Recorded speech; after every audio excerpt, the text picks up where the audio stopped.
23h, bonsoir à tous. Merci de votre attention. Voici les titres à la une de l'actualité ce vendredi.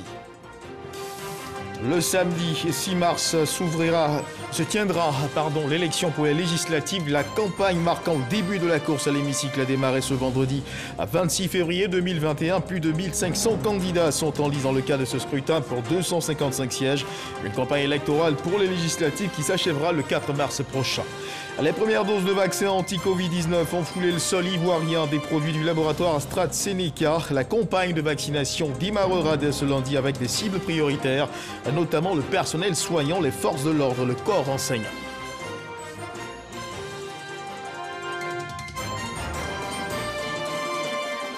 Lutte contre la drogue en Côte d'Ivoire, plus d'une tonne de cocaïne saisie par la gendarmerie nationale. Les trafiquants ont été interpellés. La valeur de cette saisie est estimée à plus de 25 milliards de francs CFA. Voilà pour l'essentiel. Oui, bonsoir à tous. Le samedi 6 mars 2021, les Ivoiriens seront appelés aux urnes pour élire leurs représentants à l'Assemblée nationale. La campagne marquant le début de cette course à l'hémicycle a démarré ce vendredi, 26 février 2021. Plus de 1500 candidats sont en lice dans le cadre de ce scrutin. Une campagne électorale pour les législatives qui s'achèvera le 4 mars prochain. Et puis sachez également que dans l'actualité, il y a, ce départ pour un séjour en France ce vendredi 26 février du président de la République Alassane Ouattara, accompagné de la première dame, Madame Dominique Ouattara. Au cours de son séjour, le chef de l'État aura un entretien suivi d'un dîner avec son homologue français, son Excellence M. Emmanuel Macron. Le mercredi 3 mars 2021, au Palais de l'Élysée, le président de la République Alassane Ouattara échangera également avec le ministre des Affaires étrangères, M. Jean-Yves Le Drian. Et la Covid-19 qui continue d'occuper le carré des gros titres de l'actualité. Dans la minute qui va suivre, le point de l'évolution de la maladie en Côte d'Ivoire.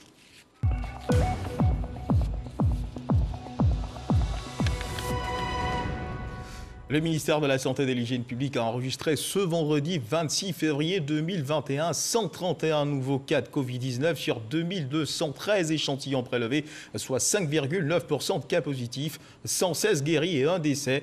À la date du 26 février 2021, la Côte d'Ivoire, notre pays, compte donc 32 478 cas confirmés, dont 21 431 personnes guéries, 190 décès et 857 cas actifs. Le nombre total d'échantillons est de 417 474. Et sur l'évolution de cette actualité dans le pays, sachez que ce vendredi 26 février 2021, les premières doses de vaccins anti-Covid-19 ont foulé le sol ivoirien des produits du laboratoire AstraZeneca obtenus grâce à la facilité COVAX et l'appui des États-Unis et de l'Union européenne. Prévu initialement le 15 mars, la campagne de vaccination, nous le disions à l'instant, démarrera dès ce lundi avec des cibles prioritaires, notamment le personnel soignant, les forces de l'ordre, le corps enseignant. La réception des doses de vaccins a été faite par le ministre Patrick Achille, les ministres des Affaires étrangères, du ministre de la Santé et de l'Hygiène publique. 11h40 sur le tarmac de l'aéroport international d'Abidjan. C'est un atterrissage en douceur qui vient dissiper les inquiétudes. À bord, le liquide précieux, le vaccin anti-Covid-19. 504 000 doses conditionnées foulent ainsi le sol ivoirien sous les yeux des autorités. Cette lutte contre la pandémie doit se faire de façon démocratique. C'est la démocratisation de la lutte qui fait que nos pays ont droit au vaccin au même titre que les grands pays. Après un an de crise sanitaire de Covid-19, ces doses de vaccins en Côte d'Ivoire apparaissent comme une bouffée d'oxygène pour les populations. C'est une bonne nouvelle pour les Ivoiriens parce que nous serons parmi les premiers à être vaccinés en Afrique. Ainsi, le président de la République est conforme à la promesse qu'il avait faite en fin d'année 2020. Et voilà, les perspectives sont là pour les Ivoiriens, c'est une bonne chose. Une mesure de prévention de plus, car le vaccin est un moyen sûr de réduction de la transmission du virus. Être le deuxième pays en Afrique à le recevoir, le premier pays d'Afrique francophone, mais surtout le premier pays au monde à vacciner selon le programme COVAX. On voudrait donc saluer les pays qui ont contribué 2 milliards d'euros qui ont été investis à ce jour. Au-delà de cela, la Côte d'Ivoire elle-même va investir sur ses fonds propres également pour acquérir d'autres vaccins afin de satisfaire les besoins de tous les Ivoiriens. Initialement prévue pour le 15 mars 2021, la campagne de vaccination débutera plus tôt, ce lundi 1er mars, au Parc des Sports de Trècheville à 10 h, avec pour cible prioritaire le personnel soignant, le corps enseignant et les forces de l'ordre.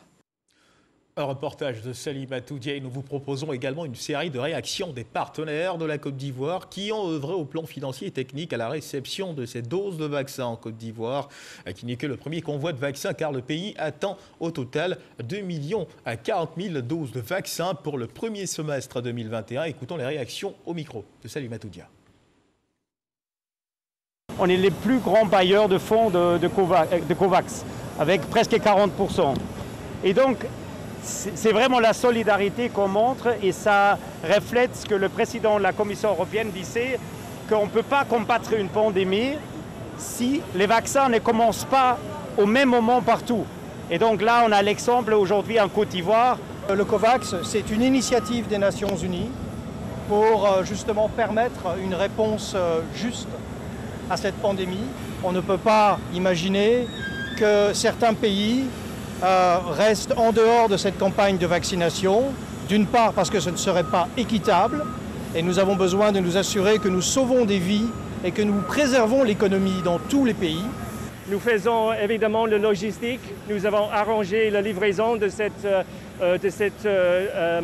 vaccins avec les partenaires COVAX et avec nos autres partenaires comme l'OMS. On va être à côté de le gouvernement pour la formation des agents de santé de livrer les vaccins et aussi d'assurer qu'il y a une campagne de communication pour que tout le monde comprenne l'importance d'être vacciné. Nous avons pu ensemble suivre toute la soumission de la Côte d'Ivoire pour ce vaccin, mais aussi nous allons nous mettre ensemble pour renforcer les capacités afin que tous les Ivoiriens, toutes les personnes qui vivent en Côte d'Ivoire puissent recevoir le vaccin au même moment et de façon équitable. Il y aura d'autres convois qui vont suivre dans les jours ou les semaines à venir. Et au total, on aura plus de 2 millions de doses qui vont arriver dans le cadre de ce mécanisme COVAX-là. Mais nous poursuivons les efforts pour sécuriser autant de vaccins possibles pour tous les citoyens qui vivent en Côte d'Ivoire. Et sur la présence de ces vaccins en Côte d'Ivoire, depuis ce matin, le ministre de la Santé et de l'Hygiène publique, le Dr Aka Awele, a échangé avec Kolo Koulibaly au JT de 20 h. Je vous propose d'ailleurs de suivre un extrait de leurs échanges. Nous venons de recevoir notre dotation de 504 000 doses de vaccins. Pourquoi ne pas jouer le leadership? Parce que c'est de ça qu'il s'agit aussi, en plus du fait que nous voulons nous engager fondamentalement dans la prévention. La Côte d'Ivoire va être donc l'un des 2 premiers pays à avoir reçu, dans le cadre du mécanisme COVAX, le vaccin. Mais mieux, la Côte d'Ivoire va se positionner comme étant le premier pays à démarrer la vaccination dans le cadre du mécanisme COVAX. La Côte d'Ivoire dispose d'un des systèmes les plus performants en matière de conservation. D'ailleurs, le programme élargi de vaccination qui loge tout ce qui concerne la conservation a été certifié ISO comme étant l'un des dispositifs les plus outillés dans le pays. Les cibles sont déterminées depuis longtemps, c'est comme ça que nous fonctionnons. Les enseignants, nous travaillons en étroite collaboration avec Madame le ministre de l'Éducation nationale. Nous sommes dans la multisectorialité. Nous travaillons également en bonne intelligence avec le ministre de l'Intérieur dans les forces de défense et de sécurité depuis le début de cette pandémie. Naturellement, je suis le chef de famille en ce qui concerne la santé. Donc, dans un cas comme dans l'autre, les conditions sont réunies pour que ces cibles-là soient également à l'avant-garde de la vaccination. La protection, c'est pour 1 an. C'est beaucoup.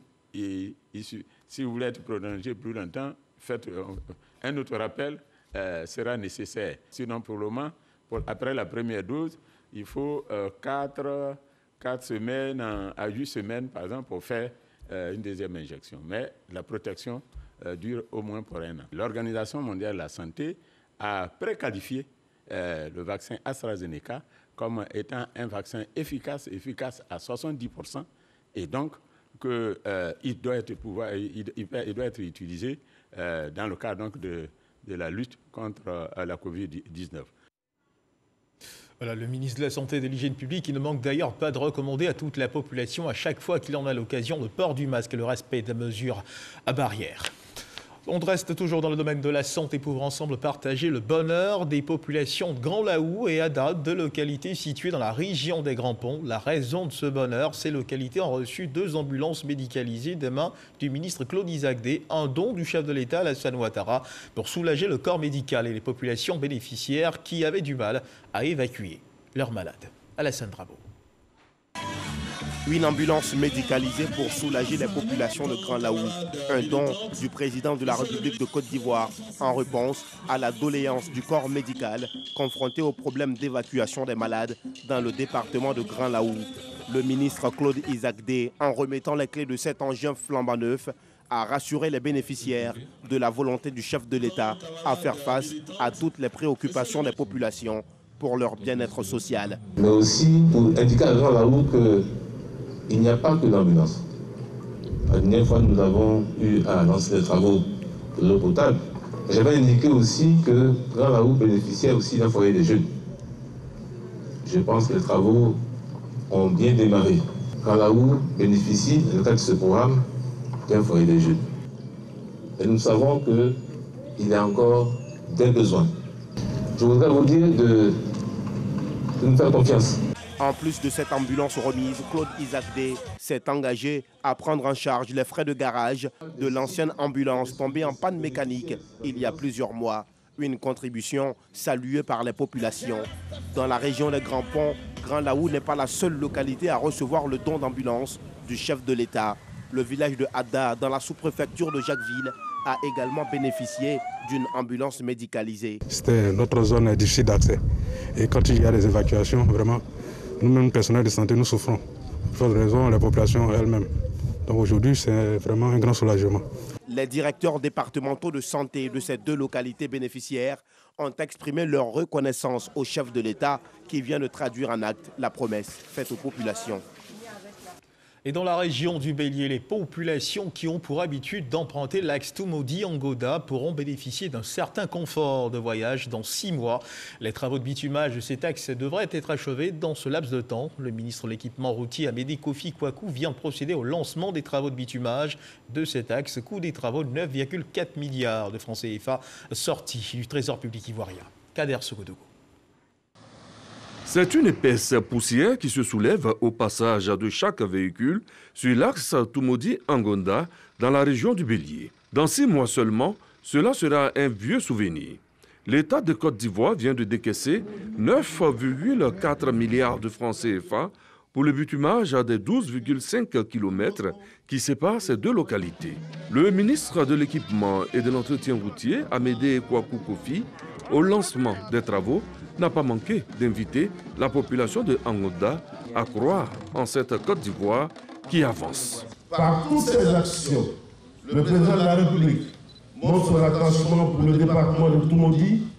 En effet, la région du Bélier a bénéficié de plusieurs investissements dans le domaine des infrastructures routières, à savoir les travaux de renforcement de la voirie bitumée à Tchekanou, les travaux de renforcement de la route Toumaudi-Oumé, qui est en cours de travaux, les travaux d'aménagement et de bitumage de la route Tiédissou-Djévi. Bientôt, on va lancer donc les travaux de la route Tiédissou-Stakassou-Béoumi, les travaux de voirie qui se sont déroulés à Toumaudi. Actuellement, il y a des travaux de voirie à Tiédissou et à Djévi. Nous avons aussi la construction de l'autoroute Yaoundé-Tiédissou-Boaké qui est en cours de travaux. Et beaucoup de routes ont été grattées donc, dans la région du Bélier. Chaque fois que nous faisons des projets et que nous traversons une préfecture, nous avons 3 km de voirie. Donc supposez que vous avez déjà 3 km de voirie. Rouler sur du bitume, un rêve caressé pendant longtemps par les ressortissants de Angoda qui traduisent leur joie et leur reconnaissance au premier des Ivoiriens, Alassane Ouattara. À dire grand merci à son excellence, le président Alassane Ouattara. On applaudit, qui a donc pensé à nous, qui sait que la route précède le développement. Et Angoda, en gagnant donc ce projet du bitumage de la route Toumaudi-Angoda, va pouvoir se développer. Et au-delà d'Angoda aussi, le développement va suivre. Le bitume arrive. Le Goli présent lors des grands moments joue sa partition. Que de bonheur. Et une région de plus pour le Goli de se réjouir. Le ministre de l'Enseignement supérieur, le professeur Adama Diawara, a procédé à la remise des clés des logements des étudiants à l'université de Mans. Ce sont environ 600 lits qui sont mis à la disposition des étudiants pour combler leurs besoins en logement. Rejoignons avec Evoué. 3 bâtiments R+3 d'une capacité de 597 lits à titre d'hébergement pour les étudiants de l'université de Mans. Les infrastructures sont composées de chambres doubles, de chambres individuelles, de chambres pour personnes à mobilité réduite, de salles d'études communes et de salles de laverie-buanderie. C'est le ministre de l'Enseignement supérieur et de la Recherche scientifique, le professeur Adama Diawara, qui remet officiellement ces infrastructures en présence des autorités administratives et de l'ensemble des forces vives de Mans. Avec cette action, c'est une difficulté majeure pour cette jeune université de 1386 étudiants qui est en train d'être résolue. Il faut dire qu'avant que les cités ne ouvrent, c'était vraiment compliqué. Voilà, on logeait à Cassia-Pleu, un village pas loin de l'université. Voilà, faut dire que là-bas les maisons étaient très coûteuses. Voilà, donc c'était un calvaire pour les parents de pouvoir dépenser quasiment à hauteur de 20 000 pour avoir une petite chambre. C'était vraiment difficile. Là-bas, on était dans des conditions précaires. Ici, on est dans des conditions aisées. Les chambres, ça va. Nous sommes contents d'y être parce que ça va nous permettre de bien bosser. Moins de problèmes aussi au niveau du transport et autres. Donc ça va, nous sommes très heureux. Selon la tutelle, en matière de taux de couverture pour les logements d'étudiants, l'université de Mans est en tête des universités publiques ivoiriennes. Mans est logé à la première place. 597 lits pour 1386 étudiants, ça donne à peu près un lit pour 2 à 3 étudiants. Ce qui est super parce qu'à Abidjan, je vous signale qu'à Abidjan actuellement, on a un lit pour 26 étudiants. Même en réhabilitant l'ensemble des cités périphériques, on va se retrouver à un lit pour 13 étudiants. Donc vous voyez que Mans bat le record. Le ministre Adama Diawara a en outre donné des conseils d'usage aux responsables des œuvres universitaires et aux étudiants. Le gouvernement fait beaucoup d'efforts pour mettre les étudiants dans les meilleures conditions d'études et de vie. Maintenant, ce qu'on demande aux crews et aux étudiants, c'est de prendre soin de ce joyau que l'État met à leur disposition. Et derrière l'amélioration substantielle des conditions d'études et de vie, on demande à nos étudiants d'être des étudiants excellents. Voilà, des étudiants qui soient vraiment des modèles pour la jeunesse du pays. Et des étudiants sur lesquels le pays peut compter pour son avenir. Construite sur une superficie de 332 hectares, l'Université de Mans a ouvert ses portes en février 2017. C'est une institution universitaire polytechnique. Les thématiques de formation sont les mines, énergie, matériaux, mécanique, tourisme, agriculture. Et nous étions à l'instant dans la ville de Mans avec notre correspondante Evoué. Après avoir sillonné les villes de l'ouest de la Côte d'Ivoire, l'équipe de production de l'émission Bonjour a cette fois posé ses valises à Béoumi. Occasion pour les populations de communier avec leurs humoristes préférés.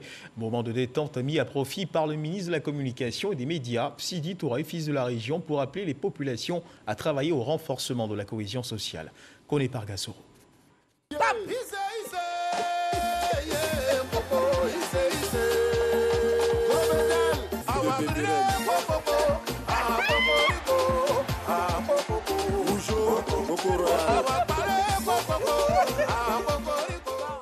Le stade de Béoumi, ville située à environ 53 km de Bouaké, au centre de la Côte d'Ivoire, bondée des mondes.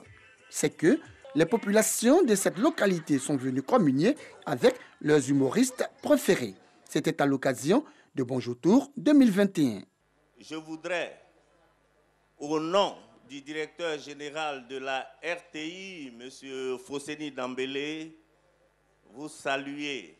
Il m'a aussi dit de dire à la population de Béoumi de s'inscrire dans le credo de la paix, de la réconciliation.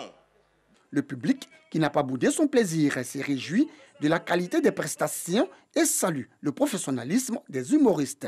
C'est comme hier, je voulais voyager, on dit bon, il faut venir faire test de Covid. Oh, putain, test de Covid, là. On doit même boire dans tes narines pour voir si tu n'as pas Covid. Mon voisin, il a gros narines comme ça. Quand ils ont mis bois là dans la narine, là, dès qu'il a mis bois là net, il y a quelqu'un qui a appelé lui qui a mis bois là. Il dit Covid. Quand il a tourné sa tête là, quand il a ramené sa tête comme ça là, bois là a disparu. Je suis très contente d'être à Bonjour 2021. Et vraiment, les humoristes étaient tellement forts. Ils ont égayé le public. On a apprécié. En tout cas, c'était super. En tout cas, ça amène la paix dans notre communauté. Bonjour Tour à Béoumi. Opportunité toute trouvée pour le parrain, le ministre Sidiki Timoko Touré, pour inviter les populations à plus de solidarité et d'union. Nous devons rester unis, ensemble et solidaires. Parce que c'est unis, ensemble et solidaires que nous pourrons faire avancer Béoumi, notre Béoumi que nous aimons tous. À ce grand rendez-vous du riz de la RTI à Béoumi, le ministre de la Communication et des Médias, fils de la région de Gbeke, avait à ses côtés le corps préfectoral, les chefs traditionnels, les élus et les cadres du département de Béoumi. Voilà, belle communion entre les populations de Béoumi et les humoristes. L'actualité, c'est aussi ce coup de filet réussi par la gendarmerie nationale à plus d'une tonne de cocaïne saisie par ses services lors d'une opération. Les trafiquants ont été interpellés. La valeur de cette saisie est estimée à plus de 25 milliards de francs CFA. Le procureur de la République, Adou Richard, et le général de corps d'armée, Alexandre Apallo, se sont rendus à la section antidrogue de la gendarmerie pour féliciter les agents qui ont permis cette quantité importante, la saisie de cette quantité importante de drogue. Godefroy Okambawa. Le 24 février 2021, aux environs de 22h30, dans le cadre de la lutte contre le trafic illicite de drogue, les produits stupéfiants et les médicaments de qualité inférieure et falsifiés, les éléments de la gendarmerie nationale exploitant un renseignement ont interpellé 2 individus à Biétry, dans la commune de Marcory. Les investigations menées par les fins limiers de la maréchaussée vont ensuite les conduire à Angré, dans la commune de Cocody. La perquisition effectuée au domicile du principal dealer va permettre de saisir 48 sacs de 22 blocs de cocaïne chacun. Ce sont au total 1056 blocs de cocaïne d'un poids estimé à 1 tonne 56 kg et d'une valeur de 25 milliards 560 millions qui ont été saisis. Le délinquant va toujours continuer de poser des actes contraires à la loi. Les forces de l'ordre, la gendarmerie, la police nationale, leur travail ce sera de mettre hors d'état de nuire, d'arrêter tous ceux qui vont violer la loi et de les présenter au procureur pour que ceux-là aillent à l'audience pour subir la peine. Parce que la réponse que la loi permet d'apporter à l'infraction, c'est la peine d'emprisonnement. Et les gendarmes, comme vous l'avez vu tout à l'heure, travaillent de jour comme de nuit. Évidemment, ce genre de produit-là ne passe pas le jour. Donc ça passe la nuit, à un moment où tous les citoyens sont censés dormir. Mais les gendarmes sont à pied d'eux parce qu'ils ne dorment pas, ni le jour, ni la nuit, afin de pouvoir arrêter l'activité de ce genre d'individus. Le général de corps d'armée, Alexandre Apallo Touré, a félicité ces hommes avant d'inviter les populations à faire confiance à leur gendarmerie. Juste à rassurer la population pour dire que sa gendarmerie est à la tâche, elle fera ce qu'il faut pour que tous ces criminels soient mis à la disposition de la justice. Poursuivant leur investigation, les gendarmes ont réussi dans la même nuit à saisir sur le plan d'eau lagunaire, précisément à Mossou, 3000 cartons de poulets congelés de 10 kg chacun, soit 30 tonnes en provenance du Ghana. Cette saisie a été mise à la disposition des services vétérinaires. Et toujours dans le domaine de la sécurité, le conseil municipal d'Atécoubé, avec à sa tête le maire d'Anhaut-Paulin-Claude, vient de mettre à la disposition des populations de cette commune un nouveau commissariat d'un coût de plus de 200 millions de francs CFA. Il a été inauguré en présence du ministre de la Sécurité et de la Protection civile, un don qui s'inscrit dans la lutte contre le grand banditisme. Grâce Cando. Un commissariat flambant neuf pour les populations de la commune d'Atécoubé. Cette œuvre du conseil municipal d'un coût de plus de 200 millions de francs CFA va permettre de renforcer la lutte contre la criminalité au dire des populations. Il y aura moins de bandits maintenant. Nous-mêmes, d'abord, nous les commerçants, pour sortir, pour aller faire achat, on ne peut pas. On dit merci au président de la République et puis le maire d'Atécoubé, le ministre d'Anhaut-Paulin, C'est un message fort qu'on envoie aujourd'hui à tous les jeunes gens pour leur dire que désormais notre police est aux commandes et que ce quartier est aujourd'hui sous une surveillance de la police. Pour aider le conseil municipal dans ses efforts de préservation des biens et de sécurisation des personnes, le ministère de la Sécurité a fait don d'un véhicule d'intervention et de patrouille. Mettre à la disposition des forces de sécurité un outil de travail aussi neuf et aussi bien bâti, c'est faire preuve d'un grand soutien. Mais aussi, c'est avoir à l'esprit cette préoccupation qu'est la sécurité. Cette sécurité-là fait partie des priorités de son Excellence, Monsieur le Président de la République et du gouvernement. Le ministre Vagondo Diomandé s'est aussi prononcé sur la sécurisation des législatives. Nous avons environ 33 000 personnels des forces de défense et de sécurité qui seront déployés dans le cadre de ces élections. Nous avons près de 1200 candidats, donc le dispositif est un peu plus renforcé qu'aux élections présidentielles. De quoi rassurer sur la quiétude lors de ce scrutin. Grâce Kondo, et à la veille de l'ouverture de la campagne pour les législatives, le ministre de la Réconciliation nationale, Kwadio Konan-Bertin, lui, est allé à la rencontre de la police nationale. Témoin de cette visite, Walter Amadou Ouattara. Face à la police nationale, réunie en ses différentes composantes, le ministre Kwadio Konan-Bertin affirme être venu, au nom du président de la République, Alassane Ouattara, et du gouvernement ivoirien, exprimer la fierté de l'État de Côte d'Ivoire à sa police qui a su faire preuve de professionnalisme et de loyauté lors de la présidentielle d'octobre 2020. En présence du ministre de l'Intérieur et de la Sécurité, Vagondo Diomandé, et du directeur général de la police, Youssouf Kouyaté, le ministre exhorte les forces de l'ordre à maintenir le cap.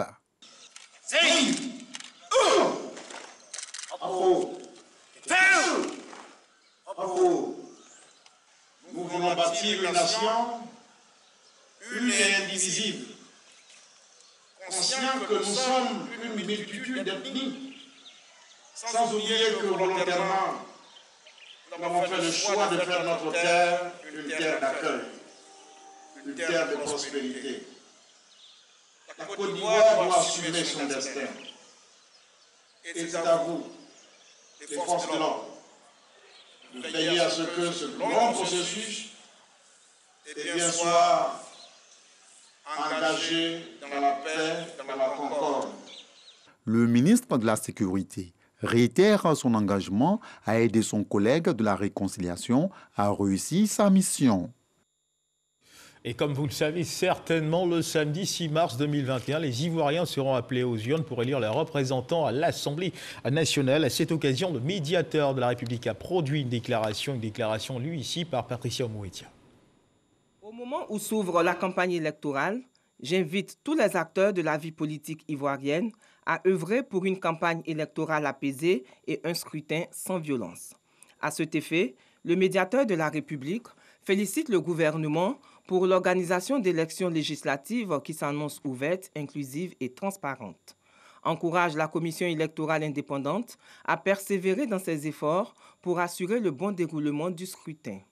Invite les candidats à la tolérance et au bon ton, à bannir tout acte et comportement susceptible d'engendrer des conflits et à privilégier l'exercice des recours prévus par le Code électoral, surtout en cas de désaccord. Exhorte les partis politiques, leurs militants et sympathisants à une campagne électorale apaisée et respectueuse du jeu démocratique dans le respect de la dignité de l'autre. Invite les jeunes à dire non à toute forme de manipulation et de violence dont ils sont les principales victimes. Appelle les journalistes et autres professionnels des médias à faire preuve de responsabilité en évitant tout traitement de l'information susceptible d'inciter à la haine et à la violence. Ivoiriennes, Ivoiriens, agissons ensemble pour des élections législatives apaisées et sans violence afin de garantir le progrès social et le développement durable de notre pays. Adama Tungara, médiateur de la République.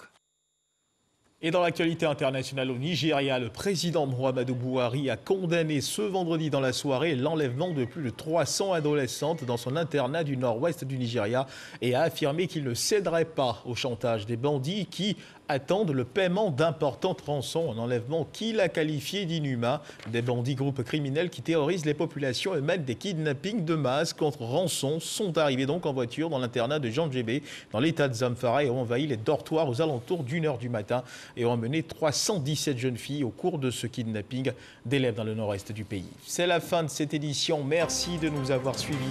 Dieu garde la Côte d'Ivoire.